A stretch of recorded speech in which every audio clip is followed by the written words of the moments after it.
Magandang araw po. Si Attorney Aldin po ito.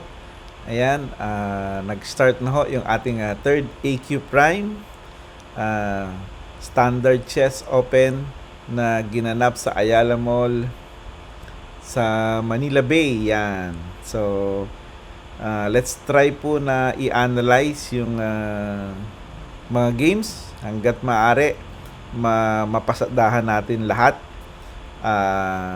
para lang makita yung mga performance ng ating mga players na kasali dito sa ating 90 minutes po ito, 90 minutes and 30 seconds. So, during the first round, talagang umaabot sa 4 na oras yung bakbakan ng ating mga players. So, susubukan po natin na i-analyze, or kung hindi man ma-analyze, at least halos karamihan ng ating mga games mapasadahan natin. So, yung ating pong naka-feature ngayon ay si Almichael Arsain. Yan. Ito yung actually si Michael, nagkausap kami niyan all the way from Negros. Doon pa siya nanggaling. Talagang dinayo niya itong ating FIDE Standard Chess. Galing pa siya sa Negros, nagkausap kami niyan. And sabi ko, welcome na welcome siya dito sa ating third AQ Prime Standard Chess. Actually, FIDE-rated. Yan, FIDE-rated Standard Chess Open. Ang nakalaban niya po si Ivan Travis Ku.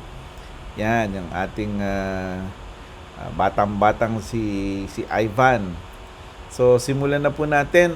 White po dito si Michael, si Arasain, and si Ivan po ay black. Tingnan natin kung anong ito po yung first round.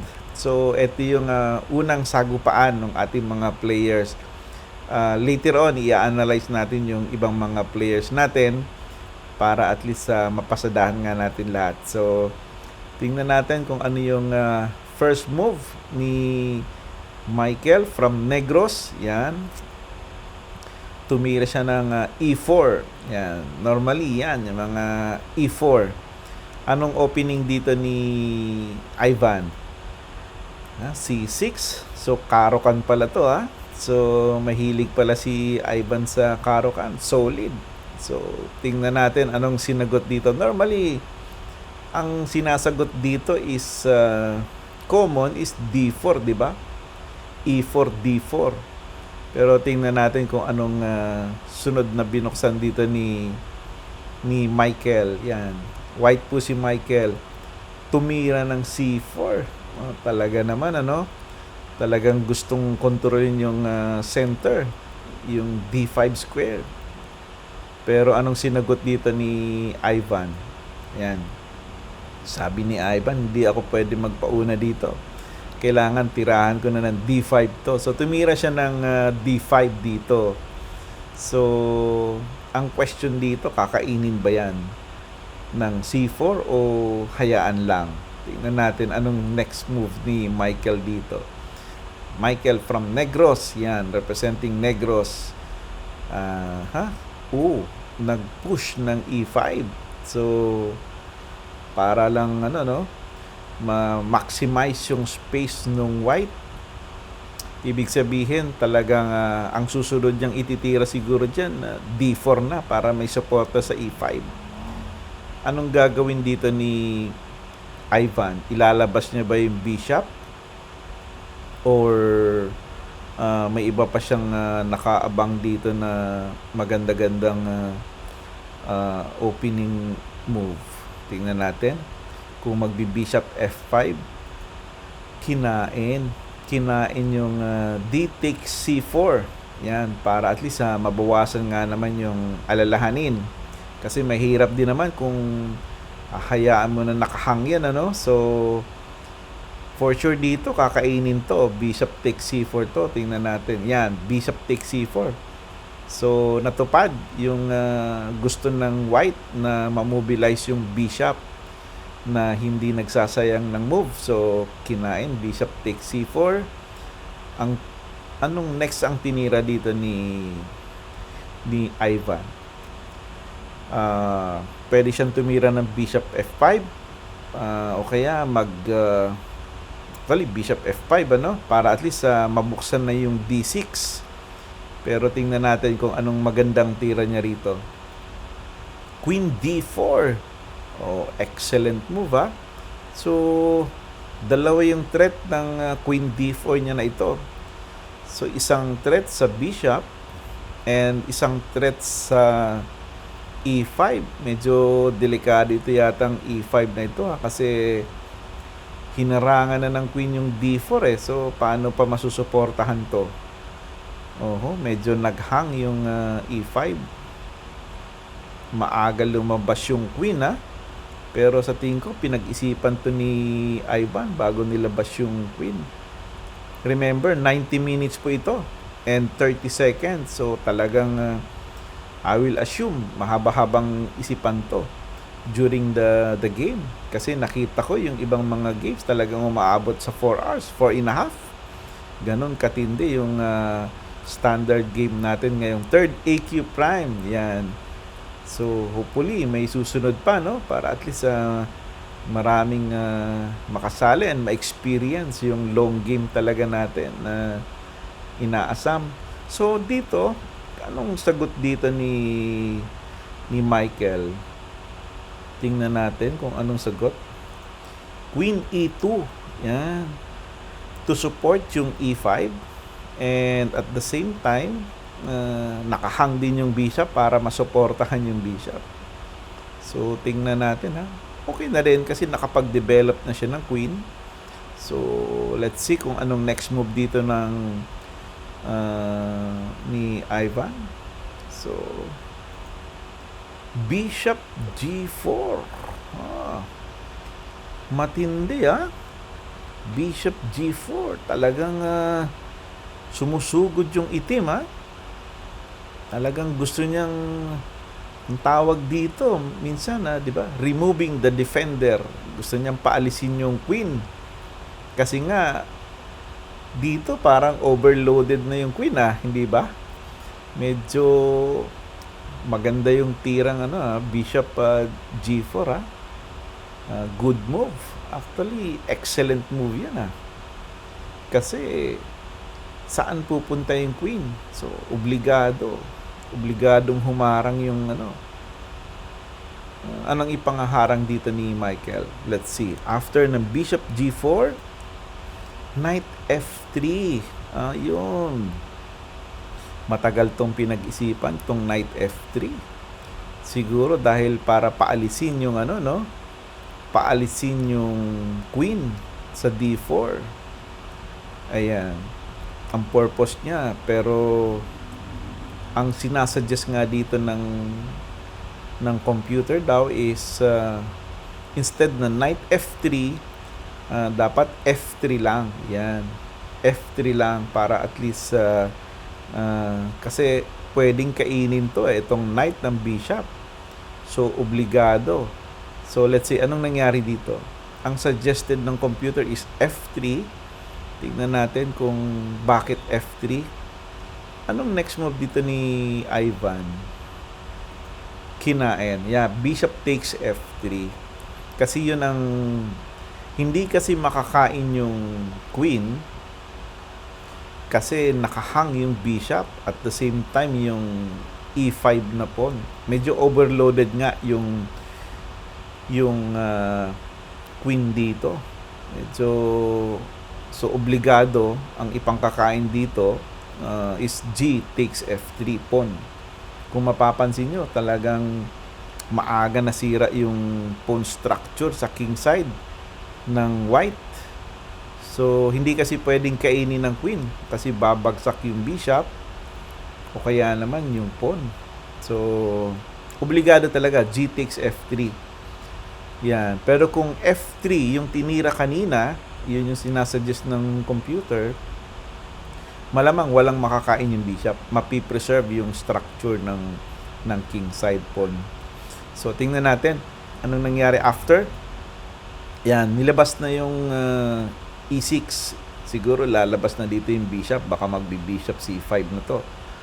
So, para may daan yung black bishop, yung dark bishop ng black.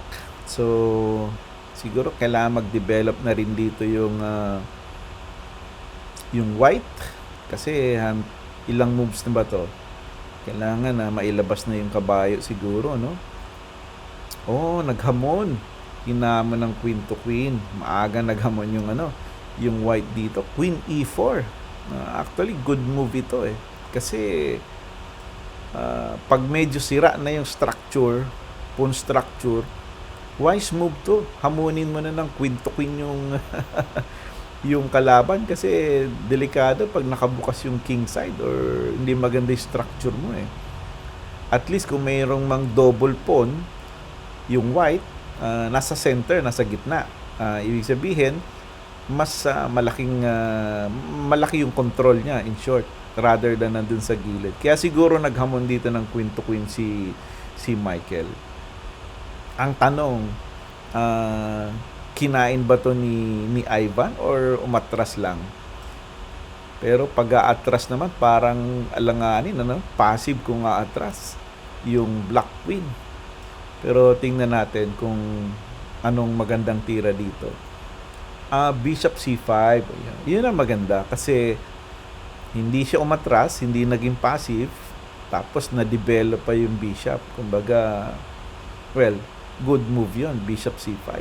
Natulungan ma-develop yung minor pieces yung minor piece ng bishop. So, kinain ba ito ng white? Kung ako yung white, kakainin ko na yung queen na to, no? Queen to queen. Kasi nga, ang objective mo, endgame na lang. Kasi sira na yung structure. Kinain. Yeah, expected talaga yan. Talagang gusto nang kumain. Queen takes D4. Queen to queen. Of course, kakainin yan. Bishop takes queen. Bishop takes D4. Tapos, anong tira dito ng white next move? F4. Actually, good move yon kasi naka-threat yung E5. Katulad nga lang sinabi ko kanina, weak yung E5 kasi hindi nakasuporta. Hindi nakasunod yung D4 eh. Normally kasi pag yan, Caro-Kann, E5, tapos D4 kagad para may support. Pero maganda yung move F4. So, to support yung E5 na pawn. Siguro ilalabas na ni Travis dito yung knight niya dito sa king side. Tingnan natin. Aha, hindi. Sa queen side yung unang nilabas. Sige. Siguro for purposes ng castling, long castle. After this move, knight C3 ang itinira ng white. Okay din yan kasi panahon na para ilabas yung knight na yan. Hindi yan pwedeng kainin ng bishop kasi mapapaganda yung position ng white. So, I will assume hayaan lang yung knight na yan dyan. Aha, nag-push B5. Talagang atakador tong si Ivan Talagang push kung push. Sugod kung sugod. Sige, no choice yung bishop kundi umatras. Ang tanong, saan siya atras? Pwede ba siyang umatras ng bishop to B3? Pag bishop to B3, well, susundan siya ng A5, matitempuhan. So, probably, balik lang siguro, sa pinanggalingan. Bishop F1 or Nag-bishop E2 si Michael. Inatras lang yung bishop. Okay din naman yung bishop E2. Yan. Tapos, siguro pwede siya mag-bishop F3 later on para threaten yung weak pawn sa C6. Ayan. Hindi kasi siya pwede mag-bishop B3 kasi titirahan siya ni Ivan Fortune ng A5. May matitempuan siya. So, yeah. Siguro next dito is develop na yung kabilang knight, Aba, hindi pa dinevelop yung knight sa king side. So, umaatake dito si Ivan, Talagang hindi pinapaporma yung white dito, Anong plano ditong knight C5? Saan pupunta yung knight C5 niya rito? Hmm. Saan pupunta yung knight c5? Anong plano nung knight c5 na yan? Aha. Ano sa tingin nyo? Bakit yung tinira yung knight c5? Instead na mag-develop ng knight sa king side. Kaya dapat knight e7. Sige, tingnan natin later on. Baka may purpose yan. Yan na, yung sinasabi ko, bishop f3. Talagang titirahan siya ng bishop f3 kasi weak yung pawn sa c6. So, maganda ito kasi long game to. Talagang napag-isipan nila ng maigi ito. Sila yung nakaupo. This is the first round. 90 minutes with 30 seconds increment. Pag mga ganito, umaabot ng 4 hours, 4 and a half to finish a game. Expected yun. Bishop f3 talaga yon. Talagang tatargetin ni Michael yung c6. Weak yung pawn na yun eh. Pero tingnan natin. Siguro, it's high time to develop yung knight sa king side, ano? Knight e7. At the same time, protecting the c6 pawn. Tingnan natin. Aba, hindi Hindi pa dinevelop yung knight sa e7 kaya pala kasi may check. So, plano ni Ivan na mag-check. Check. Knight d3, check. Anong plano niya? For sure, yung king, mag-king move lang yan. Malamang, king f1 yan. Pero pag nag-king f1, kasi at least kahit paano, malamang pinag-iinteresan dito ni Ivan yung bishop, baka kainin yung bishop. Nag-check siya siguro para lang walang castling, maiwas yung right to castle, ika nga. Tapos pwede pang makain yung bishop. O kaya naman, pag titingnan mo yung position ng knight, actually, naka-fourth din yung pawn, Libre yung pawn sa f4. Mukhang yung bishop f3 parang lumalabas, parang premature, Dahil sa tinira ni Ivan yung knight d3 check, nawala yung suporta dun sa square na yun, Medyo lalamang ng pawn dito si Ivan. Baka premature nga yung bishop f3 kanina. Medyo, Kasi walang suporta pala, Nabakante yung knight d3. Well, of course, anong tira dito ni Michael? Mukhang no choice siya dito kundi i-atras yung king. Pag umatras yung king sa king f1, malamang baka kainin ni Ivan itong pawn. Libre. Siyempre, pag mga ganitong long game, lumamang ka lang ng isang pawn, malaking bagay na. Kasi, anticipated yung mga move. Makikita siguro sa sobrang tagal ng oras, Let's see, anong tinira dito ni Michael? Yes, king f1. And then, after nito, kain na siguro si Ivan dito. Knight takes f4. Pwede nang kumain. Tapos, babagsak pa yung e5 pawn. Anong tinira dito ni Ivan? Rook c8. Ayun. Sinuportahan muna yung yung pawn kasi may check pala. So, hindi talaga pwedeng kumain si Ivan sa f4. Good move, Good move. Talagang napag-iisipan. Hindi pwedeng makipagsabayan and pabayaan yung c6 pawn kasi nga check ubos ang pawn sa kung nangyari yon, hinayaan lang, ubos yung pawn niya rito. Well, good move yung rook c8. So, magandang tira yon. Depensa muna sa c6 pawn. Anyway, nandyan lang yan pawn na yan Etong f4 na pawn mukhang wala na. Talagang given na yan di ba? Walang support except pag tumakbo yung knight sa e2. Tingnan natin kung susuportahan ni Michael yung f4 pawn. Pumunta siya sa e4. Anong plano? Okay. Ang isip dito ni Michael from Negros, sige, kainin mo yung pawn ko. Pero tatalon ako dun sa d6. mukhang babagsak naman yung rook mo, di ba? Parang gano'n, no? May fork siya dito sa d6. Ang tanong, paano susuportan to ni Ivan? May threat siya dito sa d6 eh. Knight d6, check. Laglag ang rook. Anong magandang depensa dito? Paano mo susuportahan yung king move?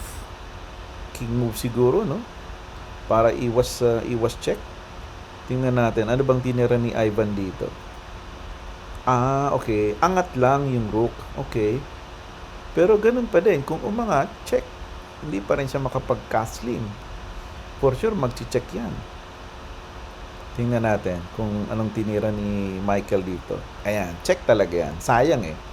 Kumbaga, sinasabi ni Michael, ang lagay eh, ikaw lang ang may check sa king. Ako din. Diba? Kung titingnan nyo, opposite yung knight and yung knight na itim tsaka yung knight na puti. So, no choice dito kundi talagang king move. Ang tanong, saan ang punta ng king? Ayan. King F8. Aba, ginaya lang din yung move nung white. Nag King F1. Yung black, King F8 din. So, yeah. At this point, equal no? Equal yung laban. Wala pang nakakalamang. King F8. Anong sumunod? A4. Mukhang gustong tibagin yung yung queen side po nung black. Delikado kasi pag nasira yung pawn structure sa queen side, medyo makakabuelo yung rook ng white. So yeah, I think good move. Anong sagot dito ni Ivan? Kinain niya ba o in advance lang? Push lang. Push or kaya naman A6 just to support. Tingnan natin. Push lang. B4. Kasi hindi pwedeng kainin yan in the first place. Medyo lalakas yung rook ng white sa queen side. Makukuha niya yung A file. Medyo mabigat yan later on. Tama yon. Push lang siguro, tapos A5 para lang masolidify yung yung pawn sa B4. So papansinin niyo yung bishop ng white naka ilang moves na to, 17th move na, pero nandun pa rin siya sa original position niya. Medyo yan ang classic bad bishop siguro, hindi makadevelop, hindi niya mabuksan yung B3, naka-threat yung bishop dun sa rook, hindi rin mabuksan yung pawn sa D file kasi nakaharang yung knight. So medyo ito yung problema dito ng white, hindi na-develop yung bishop. Medyo until now nandun pa rin siya sa original. Kung ako naman yung black dito, hindi ko muna kainin yung F4. Push ko muna yung pawn ko sa C5. Support yung knight. I-poste yung knight dun sa D3. Pero tingnan natin kung anong ginawa dito next. Yan, umatras yung knight. Saan pupunta yung knight na yan? Knight C4. Bakit kaya inalis yung knight? Maganda naman yung poste niya dun Sige, tingnan natin later on anong purpose niya. Ayan, nag-develop na si Ivan ng knight. Kailangan nang ilabas yan. Siguro kung ilalabas yan dito sa F5 o kaya dito sa may D5 para at least solid, sentrong-sentro. Tingnan natin. Hindi ko maintindihan saan pupunta yung knight C4 na yun. Anong plano doon ni Michael? Ayun, rook. Yeah, okay yun. Rook G1. May purpose. Anong tinira dito? Oops, kinain. Teka ulit. Kinain ni Ivan yung given pala. Given pala yung F2 pawn. Knight. Instead na knight, bishop yung pinangkain niya, So, may tempo dito yung natempohan yung white. For sure, aalis yung rook dyan. Saan dadalhin yan? Yan. Rook G2. Yan, bumagsak yung pawn ng white sa F2 pawn. Lumamang dito si Ivan. Pero even prior to this, mukhang sa position lamang yung black. Kasi yung sa development, medyo nauna yung black in developing yung mga piyesa. Halos lahat nasa center eh. So, ang laking problema dito ng white kung paano na palalabasin itong bishop na ito na nandito pa rin nakaupo sa original position niya. Siguro aalis na yung bishop na yan. Yan, balik lang. Balik ulit kasi para maiwasan yung b3, hindi talaga makapag-develop yung bishop. Anong next ng ginawa dito ng white? Anong tira niya? Okay, from bishop f3 to e4. So, ibig sabihin na tinitreten niya yung knight. Well, obligadong umalis yung knight dyan. Saan pupunta? Bigay ang f4 f4, may tempo pa sa rook. Knight takes f4. Tempo sa rook. Tingnan natin kung kinain na yung pawn na yan. Yeah. Given So, lamang ng dalawang pawn si Ivan dito. Medyo masaklap yung pwesto ng rook. Hindi alam kung saan ipipwesto yan. Ang tulis ng bishop So, tingnan natin. Saan ba ang magandang positioning ng rook? Ayan, rook g4. At least may threat sa knight.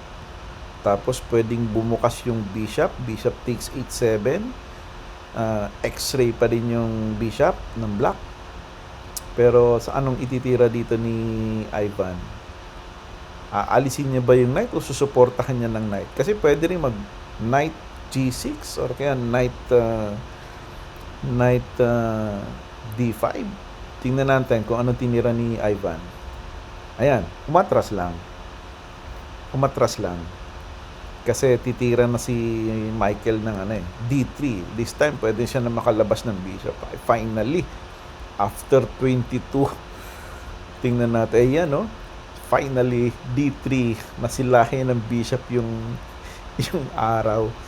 Well, sana hindi pa huli, Pero tingnan natin. Nasilayan yung araw ng bishop after 23 moves. Tingnan natin. Ganda ng tira. C5. Solid yung bishop. Suportado pa yung b4 pawn. Tingnan natin kung paano diskarte dito ng white. Medyo kailangan magabol yung white dito. Ayan. Push. A5. At least makakuha ng konting espasyo yung white dito sa queen side.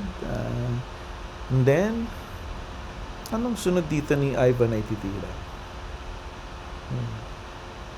Yung rook niya rito, nakabaon din sa kaliwa, Pero tingnan natin. Knight C6, yan. Ayan, pumipwesto na yung Knight C6. Ang threat po niyan, for sure, dito sa E5, gustong pabagsakin yung pawn dito. Loner yung pawn. Isa lang yung nakasuporta.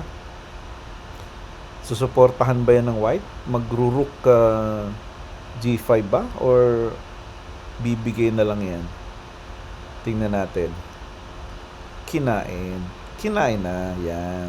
Bishop takes knight. Yan. For sure, kakain yan. Yan.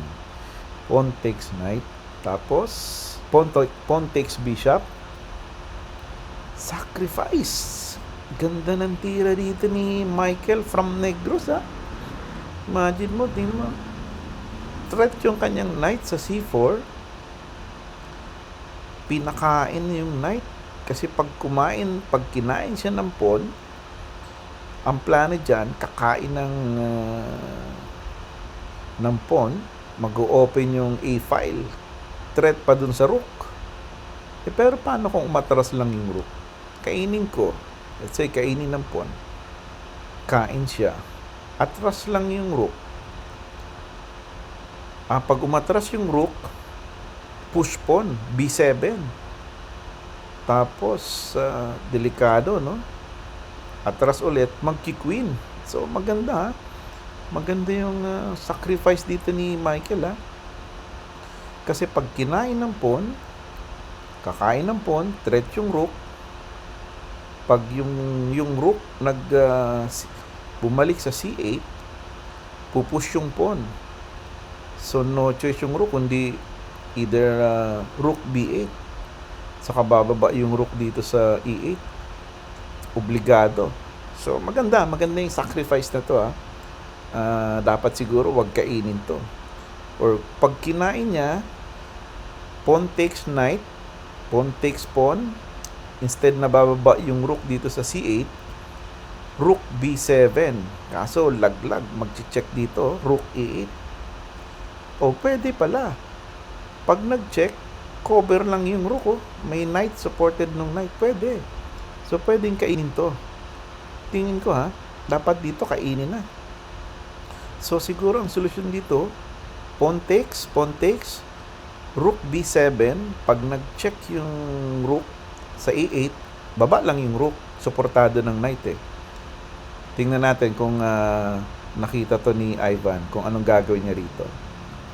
Yon, kinain, 8x b6. Nakita niya, na-analyze sa sobrang haba ng oras talagang, yun ang kagandahan pag medyo long game talaga. So, mapag-iisipan mo lahat ng possible variation. Kain yan for sure. Tapos kakain, siguro tira rook b7. Yan, rook b7. Kahit bumaba yung rook, baba lang din yung rook. So, one piece dito si Michael nag-sacrifice tingnan natin. Check, as expected, rook a8 check, pero bababa lang yung rook Yan, bababaan lang Wala. Pag kumain pak, hindi makakatakbo yung yung pawn. So, push pawn. So, ang lupit May ganun pa pala push pawn. B7 lang. So, ang gagawin dito ni Ivan, possible siguro is hindi pwedeng umangat yung king Kasi malilibre yung G7 pawn. Siguro libre to, kain muna. Bishop takes E5. Tingin ko bishop takes E5 para at least supported yung G7. Tingnan natin. Nakita ba to ni Ivan? Yon, bishop takes E5. Talagang solid yung position ng rook sa V8. B8. Hindi kayang paggalawin yan. Yan, medyo dito at this point, at this juncture, parang lamang yung sa material yung black. At the same time, yung position.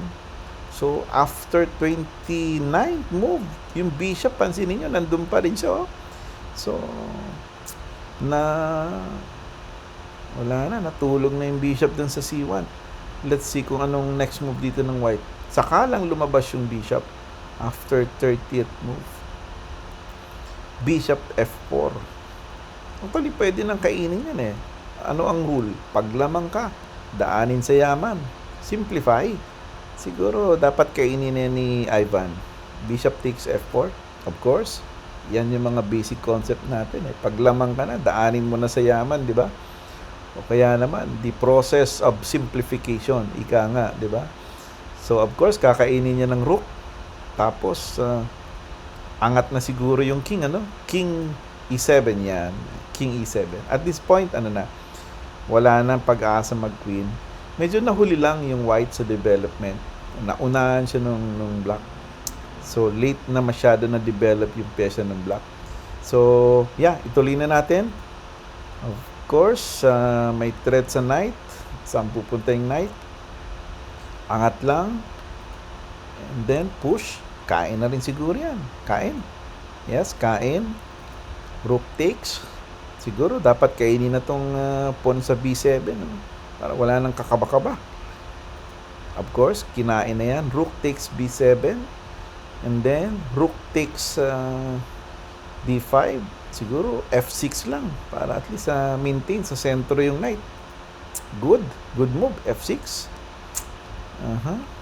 Lamang ng isang pyesa yung itim. At the same time, yung pawn structure niya medyo kita dito yung material advantage ng black ni Ivan. Rook D6, planning to check. Pero, yan, lumabas na yung kabilang rook. Siguro, going to the second rank yan. For sure. harvest time dun sa second rank. Nag B3, of course, Rook C3. Medyo babagsak na yung ano. Wala nang suporta yung B-pawn. Hindi masuportahan kasi wala na. So I think it's too late. So yan, rook to rook, kain. Hindi kinain. Pero pwede niya rin kainin siguro. Kain, pak, simplify. Pag kinain niya, kasi kung ganyan, pak, kain. Rook takes, kain pa rin yung b-pawn. Lamang na. So, anong tinira ni Ivan? Iwas lang. Rook A7. And dito, shake hands na. So, nag-resign na si Michael from Negros and naunahan siya dun sa development. Yung Bishop, ang tagal nakalabas. Pero good game. Yan, yung ating players from Negros, all the way from Negros, pumunta rito to participate in our third AQ Prime FIDE Standard Chess. Ayan, si Ivan Travis, yan yung ating black, siya po yung nanalo dito. Lamang yung pyesa. So, yan o. So, tingnan natin later on yung mga ibang games ng ating mga players. This is round 1. So, let's try to see kung ano yung mga ibang mga moves ng ating mga players na nag-join dito sa third AQ Prime. Ito po si Attorney Aldwin. Yan, maraming salamat po.